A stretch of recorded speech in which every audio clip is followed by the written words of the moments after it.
안녕하세요. 컴퓨터 활용 능력 2급을 준비하고 계시는 수험생 여러분 모두 반갑습니다.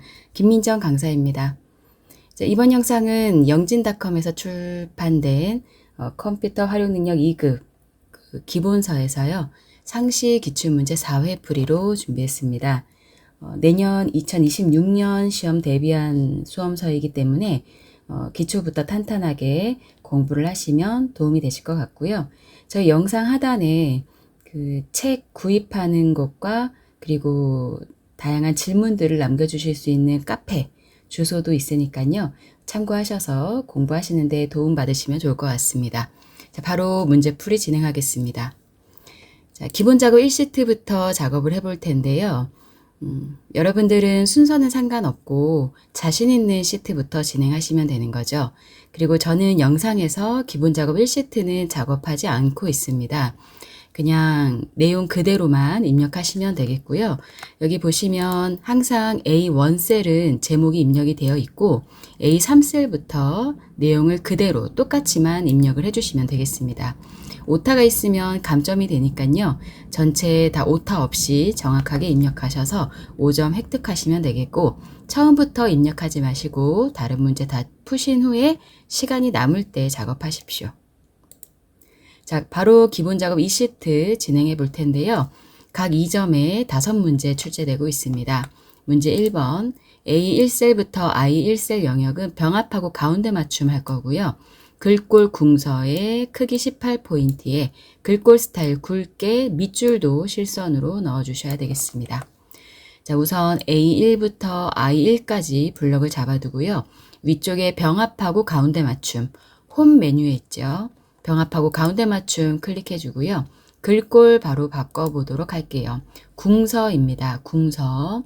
궁서와 궁서체는 다르기 때문에 잘 확인하셔야 되겠고요. 크기는 18포인트. 글꼴 스타일 제일 앞에 있는 굵게도 클릭을 해주시고 밑줄 넣어주셔야 되거든요. 밑줄 실선은 바로 그 가 버튼을 클릭만 해주시면 되겠습니다. 옆에 화살표를 클릭하시면 실선이 있고 이중 밑줄이 있거든요. 그냥 실선으로 선택을 했습니다. 자, 그리고 A1셀의 제목 앞 뒤에다가 특수 문자를 넣어야 됩니다. 그러면 따닥 더블 클릭하시면 우선 제목의 앞쪽에 커서가 깜빡거리고 있거든요. 한글 미음을 입력을 합니다. 한영키 누르셔서 미음 누르고 그 다음에 한자키 눌러주면 특수 기호들이 나오는데요. 이때 화살표 2개짜리를 클릭하셔도 되고 탭키를 눌러서 전체 기호가 펼쳐지게 하신 후에 해당하는 기호를 선택만 해주시면 되겠습니다. 자, 뒤쪽도 마찬가지 황자 뒤에다가 한 번만 클릭하면 되죠. 이제는 커서가 안에 들어가 있기 때문에 미음 입력하고 한자키 눌러서 탭키를 누르면 기호가 펼쳐진다. 그리고 필요한 기호를 선택만 해주시면 되겠습니다. 자, 셀 자체에다가 내용을 입력하실 때에는 더블 클릭하시고요. 위에 수식 입력줄에다가 입력을 하실 때는 한 번만 클릭하셔도 됩니다. 앞 뒤에 정확하게 특수 문자 넣으시면 됩니다. 자, 문제 3번입니다. 각 셀들을 블럭을 잡으셔서요. 병합하고 가운데 맞춤 지정해 주시면 되고 마지막 A3부터 I4까지는 셀 스타일 녹색 강조색 6번으로 지정을 해주시면 됩니다. 이렇게 부분적으로 셀들을 선택을 해서 병합하고 가운데 맞춤을 하셔야 할 때는 컨트롤 키를 이용하시면 편하게 작업하실 수 있죠. 우선 A3부터 A4까지는 마우스로 드래그만 해주시고요. 그 다음 범위부터는 컨트롤 키를 누르고 있는 상태에서 B3부터 B4까지, C의 3부터 C의 4까지, D의 3부터 G의 3까지, H3부터 H4까지, I3부터 I4까지를 블럭을 잡습니다. 마우스 키 먼저 떼시고 컨트롤 키 떼신 후에 병합하고 가운데 맞춤 클릭해 주시면 각 셀이 병합이 되었습니다. 자, A3부터 I4까지 다시 블럭을 잡으셔서요. 셀 스타일 중에서 녹색의 강조색 6번으로 선택을 해주시면 되겠습니다. 이름 확인하셔서 선택해 주시면 되는 거죠. 자, 4번 I5부터 I14 영역은 먼저 블럭을 잡아볼까요? I5부터 I14 영역은 사용자 지정 표시 형식을 이용하여 천 단위 구분 기호도 넣고 숫자 뒤에 원 표시도 해야 하는데 만약에 금액이 0이라면 0원이라고도 표시를 해줘야 됩니다.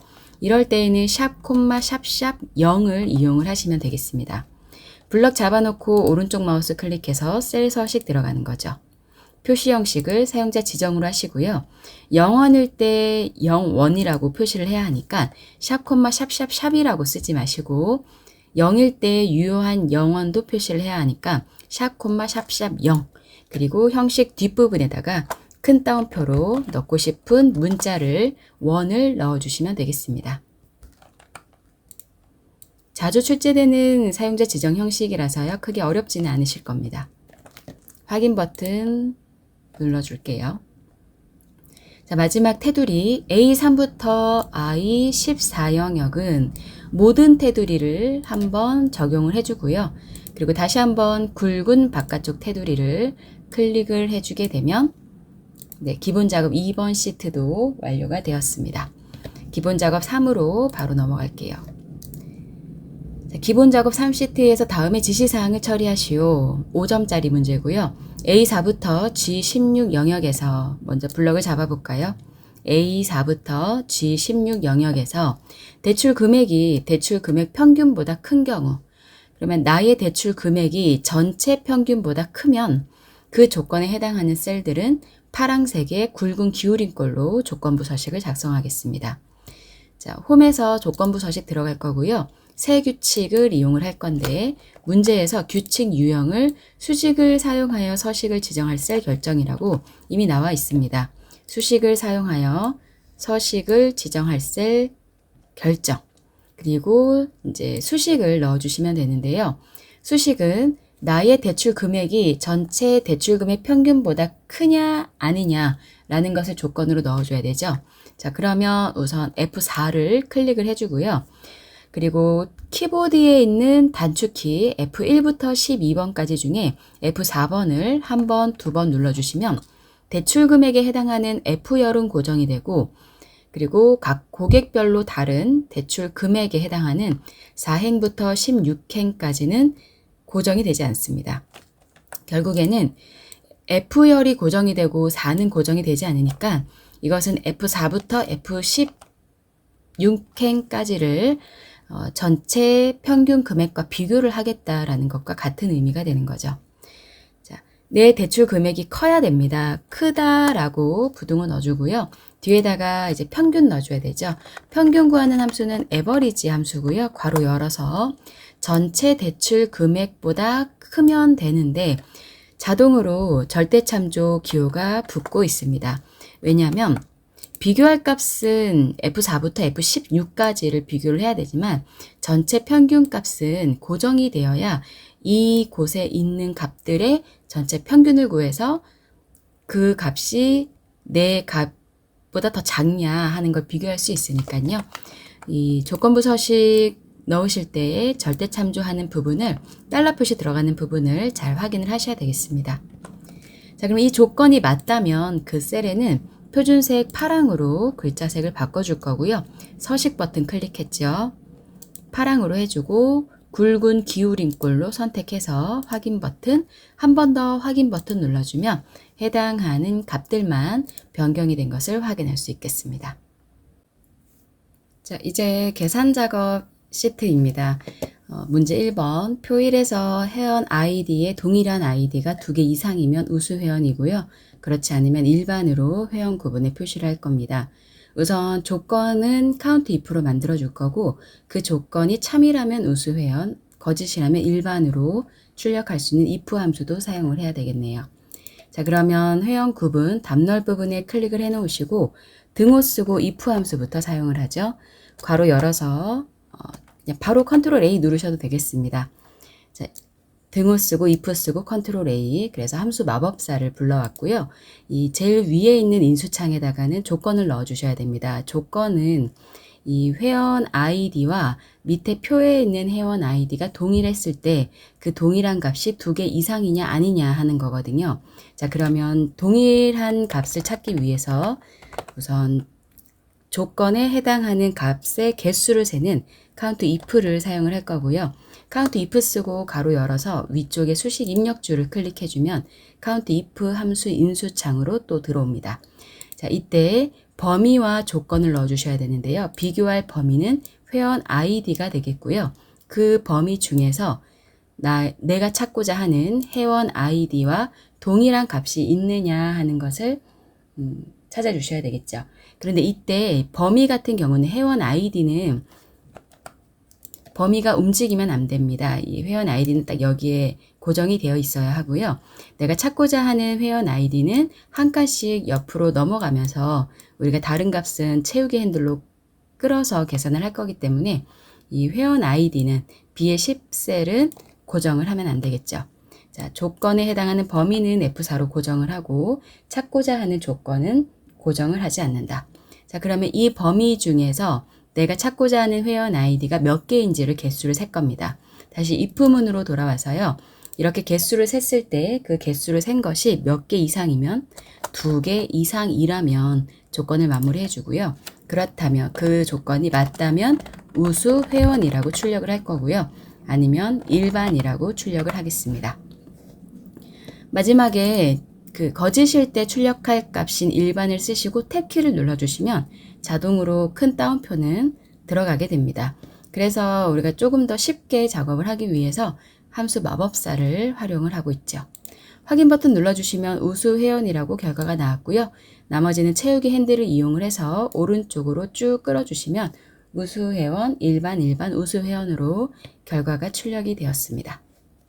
자, 표 2번. 출발 일자를 이용해서 요일을 표시를 할 건데요. 요일 번호는 일요일이 1로 시작하는 방법으로 지정하라고 또 친절하게 이 지시사항을 얘기를 해줬네요. 그리고 추주 함수와 weekday 함수를 이용을 해서 요일을 출력을 해보겠습니다. 답 넣을 부분에 클릭해 놓고 추주 함수 컨트롤 A 눌러서 함수 마법사로 들어오죠. 자, 여기에서 이제 요일을 출력하는 weekday 함수를 쓰셔야 됩니다. weekday 가로 열어서 위에 수식 입력줄에 클릭하시면 어떤 값의 요일을 어떤 형식으로 찾을 것이냐 물어보거든요. 시리얼 넘버는 날짜가 있는 곳, 출발 일자를 클릭을 해주시면 되겠고요. 리턴 타입에 클릭을 해보시면 아까 일요일이 1로 시작하는 방법을 사용하라고 했거든요. 밑에 설명이 나오네요. 자, 일요일을 1로 시작해서 토요일까지 출력하는 유형은 1이라고 되어 있습니다. 1이라고 쓰면 되겠네요. 일요일이 1로 출력되는 형식입니다. 다시 추주 함수로 돌아와서요. 그러면 숫자 1일 때는 무슨 요일이에요? 일요일인 거죠. 2일 때는 월요일. 탭키 눌러 가시면서 토요일까지 쭉 입력해 주시면 됩니다. 6일 때는 금요일, 7일 때는 토요일까지 입력해 주시고요. 탭키 눌러서 확인 버튼 눌러주시면 요일이 출력이 됐고 나머지는 채우기 핸들로 쭉 끌어주시면 되겠습니다. 자, 문제 2번까지 작업해 봤고요. 자, 계속해서 표 3번도 풀이해 보겠습니다. 표 3에서 중간고사가 90점 이상이고 기말고사도 90점 이상이면 성적 수 장학생 수인가 봐요. 그 몇 명인지 계산을 하라는 건데 계산하고 나면 뒤에다가 n% 연산자를 이용해서 명자도 붙이셔야 되고요. sum ifs, average ifs, count ifs 중에서 알맞은 함수를 고르라고 합니다. 장학생 수 몇 명인지를 구하고 싶은 거니까 개수를 세는 count ifs를 사용을 하시면 되겠죠. 자, 답 넣을 부분인 2의 23셀에 클릭을 해놓고요. 등호 쓰고 count 조건이 두 개 이상이기 때문에 count ifs를 사용을 하는 거죠. 컨트롤 A 눌러서 인수창에 들어가시면은요. count ifs는 조건 범위와 조건이 계속 반복적으로 들어갈 수 있다는 겁니다. 그러면 위에는 조건 범위, 밑에는 조건, 또 조건 범위, 조건이 들어가는 거죠. 첫 번째 조건은 중간고사가 90점 이상이고 라고 했거든요. 그러면 중간고사 뒤에 15부터 뒤에 22까지 블럭 잡아주시고 이게 몇 점 이상? 90점 이상이면 된다. 조건 넣어주는 거죠. 그 다음은 기말고사가 90점 이상입니다.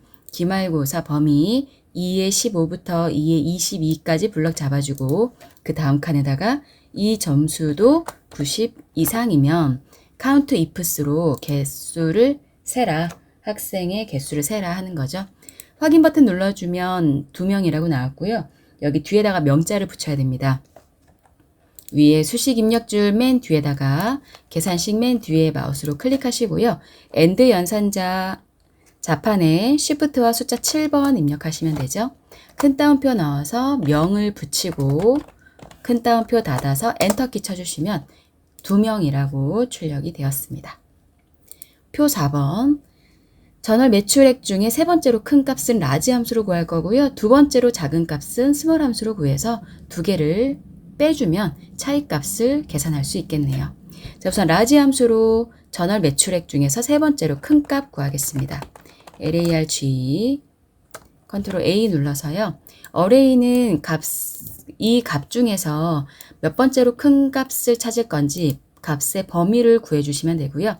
K는 몇 번째로 큰 값이라는 그 숫자를 넣어주시면 됩니다. 전월 매출액의 세 번째로 큰 값이라고 했으니까요. 어레이는 전월 매출액이 되겠고요. 그 중에서 K번째, 세 번째로 큰 값을 찾아줍니다. 확인 버튼 눌러주면 세 번째로 큰 값이 출력이 되었는데요.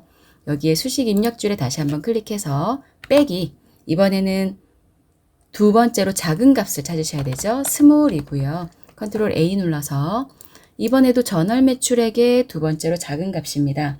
범위 똑같이 전월 매출액 잡아주고요. 이번에는 두 번째로 작은 값의 차이라고 했으니까 K번째가 두 번째로 작다. 확인 버튼 눌러주시면 결과가 2137만 5460 출력이 되었습니다. 자, 표 5번 마지막 문제입니다. 지점명과 제품 코드의 마지막 한 문자. 지점명은 요거죠. 요거랑 그리고 제품 코드의 마지막 한 문자. 제품 코드에 있는 오른쪽 한 글자. 그러면 라이트 함수 쓰겠네요. 라이트 함수 이용해서 제일 오른쪽에 한 글자 가지고 와야 되니까요. 그리고 가격표, 요 가격 기준표를 이용을 해서 판매 금액을 계산을 해야 하는데 판매 금액은 판매 수량 곱하기 판매가거든요. 그러면 판매 수량은 여기 있는 값을 그냥 곱해주면 되고요. 판매가만 이 지점명과 제품 코드 오른쪽 한 글자를 이용을 해서 이 세 번째 줄에 있는 판매가를 가지고 오면 판매 금액이 계산이 나오겠습니다. 자, 우선 등호를 쓰고요. 판매 수량 곱하기 판매가니까 판매 수량 클릭해서 곱하기는 넣어줍니다. 그리고 이제는 판매가를 구해야 되는데 판매가는 hlookup 함수로 구할게요. hlookup 컨트롤 A. 찾고자 하는 값은 지점명을 찾아야 되는데 지점명과 제품 코드의 오른쪽 한 글자를 이용을 해서 구분값을 찾아야 되는 거거든요. 자, 그러면 우선 여기에서 지점명을 클릭을 해주고 AND 연산자로 뒤에 함수와 연결을 해줍니다. 그리고 제품 코드의 오른쪽 한 글자를 가지고 와야 되잖아요. A27에 있는 건 지점명을 갖고 온 거니까 이제 제품 코드의 오른쪽 한 글자를 가지고 오기 위해서 write 함수를 쓰겠죠. write 함수 가로 열어서요. 위에 수식 입력줄에 write를 클릭을 해보면 어떤 글자의 오른쪽 몇 글자 가지고 오겠느냐 물어봅니다. 텍스트는 제품 코드의 오른쪽 한 글자를 가지고 오겠다. 다시 hlookup으로 돌아갑니다. 그러면 벌써 여기에 내가 찾고자 하는 값은 경기 S다, 서울 T다 이런 식으로 이 표에 있는 구분값이 출력이 되고 있습니다. A27로 앞에 지점명을 넣은 거고요. 뒤에 write 함수와 연결하기 위해서 AND 연산자 그리고 write 함수로 오른쪽 한 글자를 제품 코드에서 가지고 온 거죠. 이 값이 어디에 있다면 이 표 안에 있다면 이 표는 움직이면 안 되니까요. F4번으로 고정을 해주고요. 그러면 몇 번째 줄에 있는 값을 가지고 옵니까? 저는 지금 판매가가 필요해서 이 계산을 하고 있는 거기 때문에 방금 잡은 범위 중에 판매가는 한 줄, 두 줄, 세 번째 줄에 있는 판매가를 가지고 오면 되는 겁니다. 3행에 있는 값을 판매가를 가지고 오겠다. 자, 그리고 마지막 들어가는 값은요. 생략하셔도 상관은 없고요. 정확하게 일치하겠다 해서요. 그냥 0이라고 넣어주도록 하겠습니다.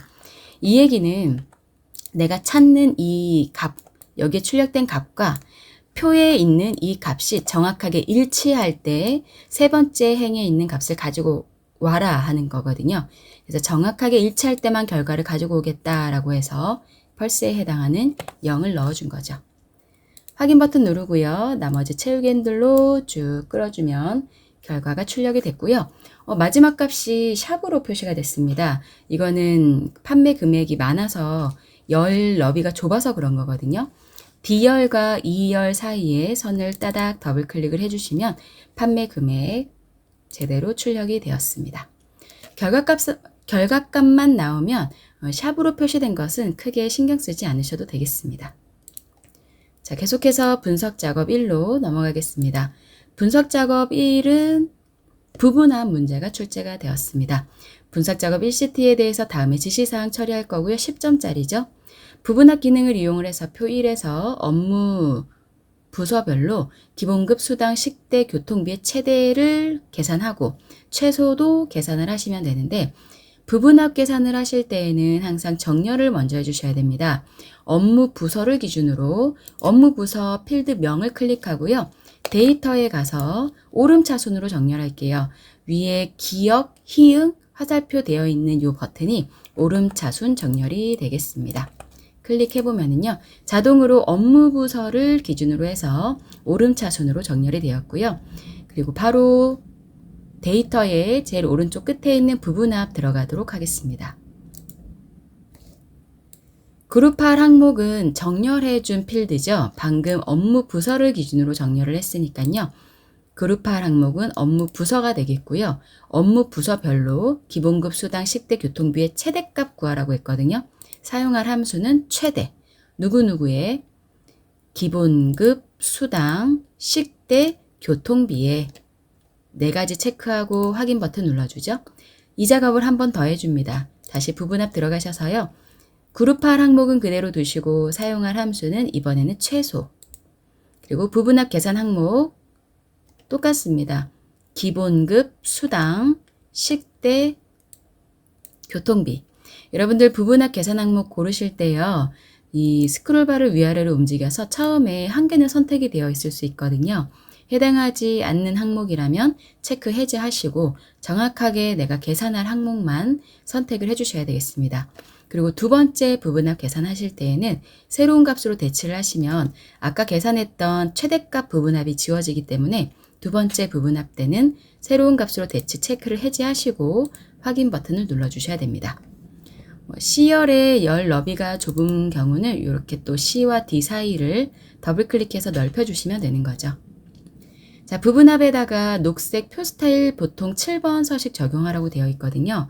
자, 그러면 부분합 계산되어 있는 곳 전체적으로 다 블럭을 잡아서요. 홈에 가셔서 표 서식에 녹색의 표 스타일 보통 7번. 보통이면 중간 부분에 있거든요. 녹색 표 스타일 1번에 보통 7번. 선택해서 확인 버튼 눌러주면 되는데, 제가 범위를 A1셀부터 잡았어요. 여러분들 작업하실 때 A1셀은 잡지 마시고 그 A2셀부터 범위 잡아서 진행하세요. 저는 이전으로 돌아가서요. 다시 표 1은 필드 그 부분합에 해당되지 않으니까 A2부터 블럭 잡아서 A2부터 H33까지입니다.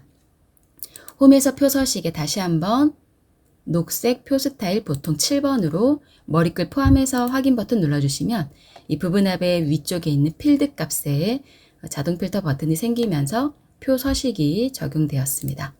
개요를 지우라고 되어 있죠. 자, 그러면 개요 지우는 것은 데이터에서 그룹 해제를 이용하시면 되는데 제가 지금 데이터에 그룹 해제에 와봤더니 개요 지우개가 메뉴가 활성화되지 않습니다. 이 이유는 제가 커서를 부분합 안에다가 넣어서 그렇거든요.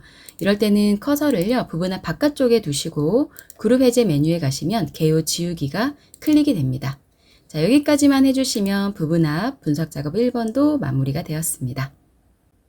자, 분석 작업 2번입니다. 피벗 테이블 문제가 출제가 되었습니다.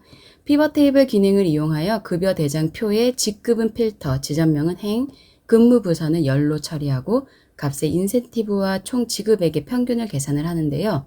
피벗 테이블 보고서는 동일 시트의 A22셀에다가 시작을 할 거고, 그리고 시그마 기호를 행 영역으로 이동을 할 거고요. 피벗 테이블 보고서는 열의 총합계만 설정을 하라고 출제되었습니다.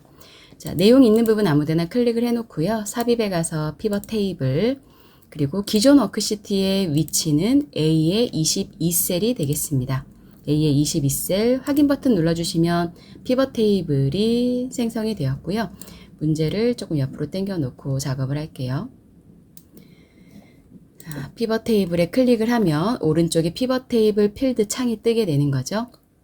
자, 급여 대장표에 직급은 그대로 따라만 가면 됩니다. 직급은 필터에 놓고요.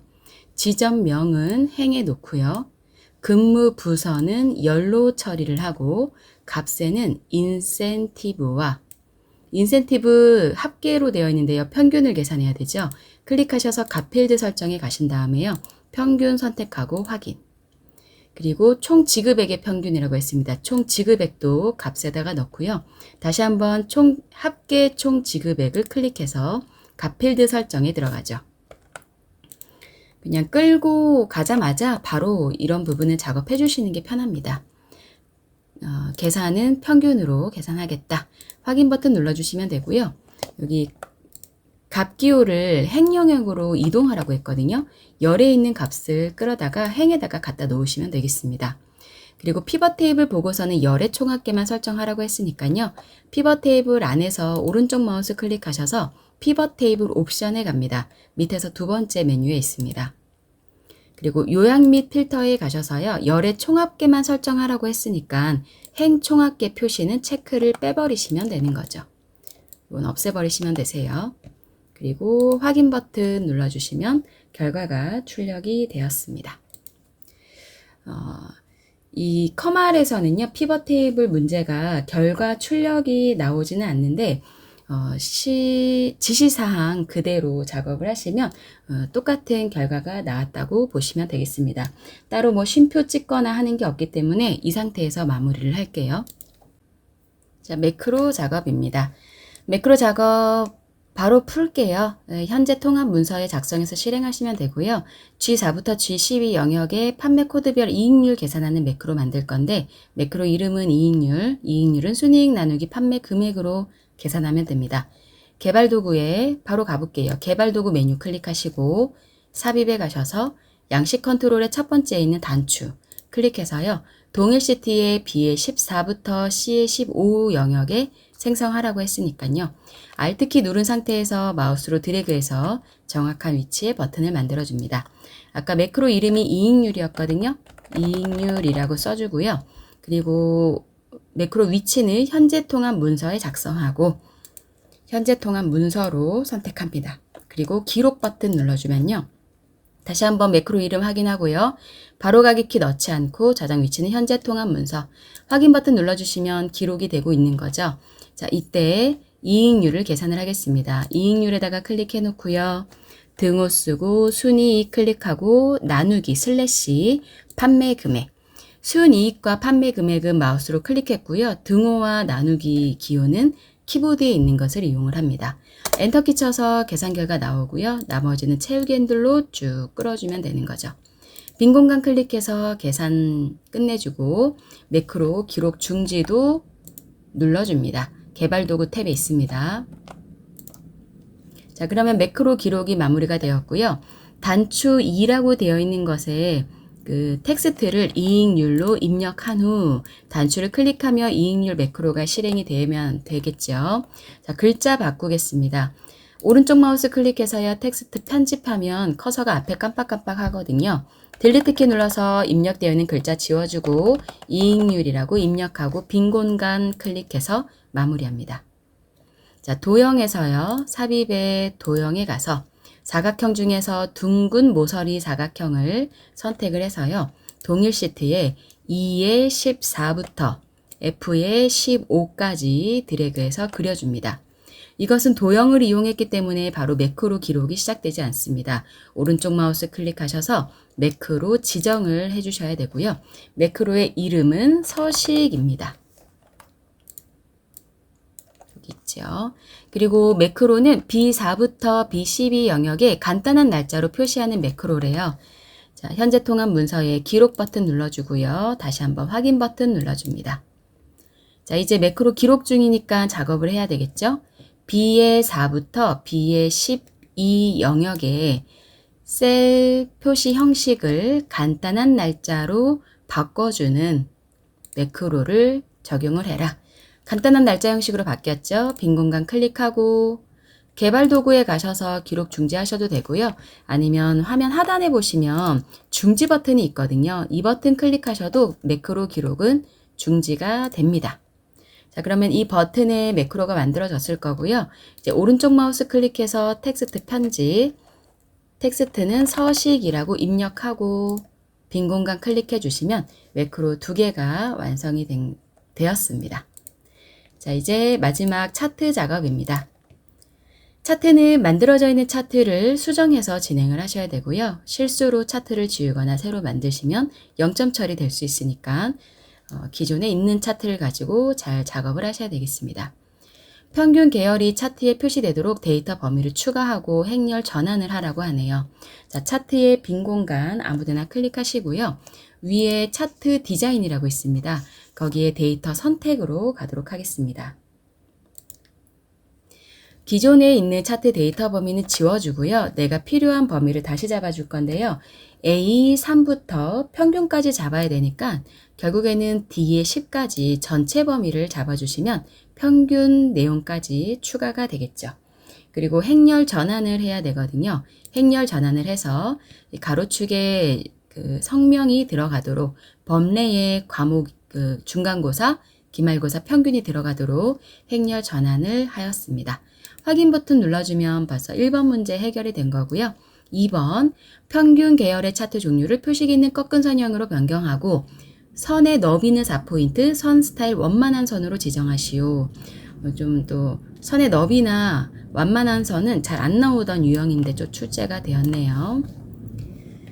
자, 그러면 평균 계열이면은 회색 계열인데 요거 클릭 한번 하고요. 종류 바꿀게요. 오른쪽 마우스 클릭해서 계열 차트 종류 변경. 자, 그러면 차트 종류가 혼합으로 되어 있습니다. 이때 평균 계열의 차트 종류를 표식이 있는 꺾은 선형으로 변경을 하죠. 보조축으로 하라는 얘기는 없으니까요. 이대로 확인 버튼을 눌러줄 거고요. 그리고 방금 바뀐 이 표식이 있는 꺾은 선형을 클릭해서요. 오른쪽 마우스로 데이터 계열 서식에 들어갑니다. 자, 그러면 오른쪽에 데이터 계열 서식 창이 뜨고요. 여기에서 너비를 좀 바꿔주셔야 되는데 맨 앞에 있는 채우기 및 선에 가시면은요.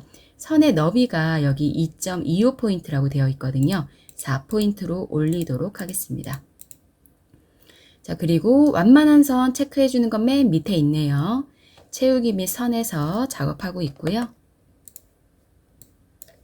너비 4포인트 제일 밑에 완만한 선 체크해 주시면 됩니다. 데이터 계열 서식에 들어와서 작업합니다. 그러면 꺾은 선이 완만한 선 모양으로 너비도 좀 넓게 적용이 되었습니다. 자, 3번 평균 계열만 데이터 레이블 값 표시해야 되네요. 지금 선택되어 있으니까요. 이때 여기 옆에 더하기 버튼 이용하셔서 데이터 레이블 체크해 주시면 되는데 데이터 레이블의 값을 표시는 했는데 위치가 위쪽으로 가야 되거든요. 자, 그럼 화살표 누르셔가지고 레이블 위치는 위쪽으로 변경까지 해주시면 되겠죠. 자, 범례 클릭해서요. 위치는 또 위쪽으로 바꿔야 됩니다. 범례를 선택을 했더니 오른쪽에 열려져 있던 계열 서식이 범례 서식으로 바뀌었거든요. 여기에서 제일 오른쪽에 있는 범례 메뉴 이름이 정확하게 범례 옵션, 범례 위치를 위쪽으로 배치하라고 했죠. 위쪽으로 배치해서 범례가 위쪽으로 가도록 해줬고요. 도형 스타일을 또 넣어줘야 되네요. 도형 스타일은 위에 메뉴 중에 서식에 가보시면 도형 스타일이 있습니다. 범례가 선택이 되어 있는 상태일 때 서식에 들어가셔서요. 도형 스타일 중에 미세 효과 파랑 강조 5번, 미세 효과 파랑 강조 5번 요거네요. 미세 효과 파랑 강조 5번 네 번째 줄에 오른쪽에서 두 번째 거 선택을 해주시면 범례에 도형 스타일이 적용이 되고요. 그 다음 세로 축의 기본 단위는 10으로 되어 있습니다. 왼쪽에 축 단위 얘기하는 거죠. 그러면 숫자 있는 부분 따닥 더블 클릭하시면은요. 오른쪽에 축 서식이 나오는데 거기서 제일 끝에 있는 요 축 옵션이죠. 여기에 들어가셔서요. 축 옵션 메뉴가 닫혀 있으면 다시 한번 클릭해서 열어줍니다. 기본 단위가 20으로 되어 있는 것을 10으로 변경을 하라는 거죠. 10으로 입력하고 엔터키 변경됐고요. 그리고 밑에 표시 형식이 있어요. 표시 형식 범주를 숫자로 바꿔주고 소수 자릿수는 1로 지정을 한다. 자, 그러면 결과와 동일하게 이 세로축의 수치도 바뀌었습니다. 자, 그래서 여러분들 차트 작업하실 때에는요, 이 결과에 차트 출력 형태가 나와 있기 때문에 이것과 내가 수정한 차트가 일치하는지 확인을 하신 후에 마무리를 해주시면 되겠습니다. 자, 이렇게 해서 상시기출 문제 4회 풀이해 봤고요. 여러분들 이번 회차는 계산 작업이 좀 쉬운 문제들 위주로 출제가 되었었어요. 그래서 어렵지 않게 풀이하실 수 있을 것 같고요. 공부하시면서 궁금한 부분 있으시면 댓글 남겨주시고 저는 또 다음 영상에서 찾아뵙겠습니다. 자, 영상이 도움이 되셨다면 구독과 좋아요 부탁드리고요. 오늘도 공부하시느라고 수고 많으셨습니다. 감사합니다.